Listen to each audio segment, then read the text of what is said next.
Have you ever wondered if your life, right now, could be a setup for something much greater? That's exactly what the Book of Esther is all about, a story that proves ordinary people can play extraordinary roles in God's plan. Esther wasn't born into royalty. She was an orphan, a Jewish woman living in a foreign land.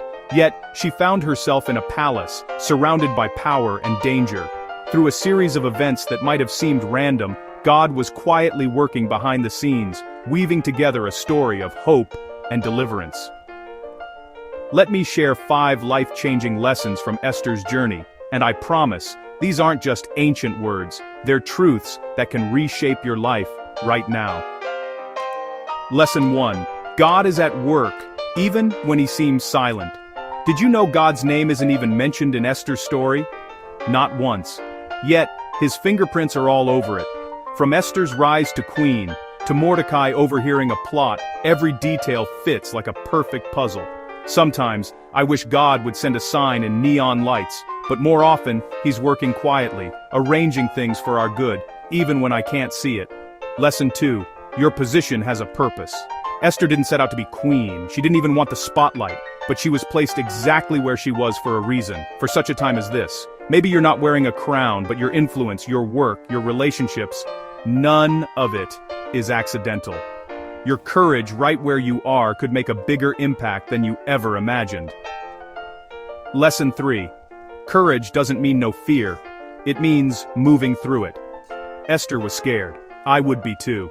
Approaching the king without an invitation was risky. She could have lost her life. But she chose faith over fear. She said, "If I perish, I perish." Sometimes, I've learned that the biggest breakthroughs come after I step out, even while I'm shaking. Courage isn't about being fearless. It's about trusting God more than my fear. Quick break. If you're a creator looking to grow your channel, tools like VidIQ are game changers. Real-time ideas, smarter strategies, less stress. Check out the link below to boost your message. Now, back to Esther. Lesson 4. Loyalty and unity matter. Esther didn't go alone. She asked her people to fast and pray with her. Mordecai stood with her, and the community rallied together. We live in a world that celebrates independence, but real strength comes when we stand together, supporting, encouraging, believing in each other. Lesson 5. God turned setbacks into setups. Haman plotted to destroy Esther's people, but God flipped the script. What was meant for harm became the very thing that brought victory and celebration. I've seen it in my own life. God can take what was meant to stop you and use it to launch you into something better. Esther's story still speaks today. One person, with faith, can change everything. Even when God feels silent, he's moving. Even when you feel ordinary, you're part of something bigger. If this story stirred your heart, like, share, and subscribe. Someone out there needs hope, and maybe, just maybe, you're here for such a time as this.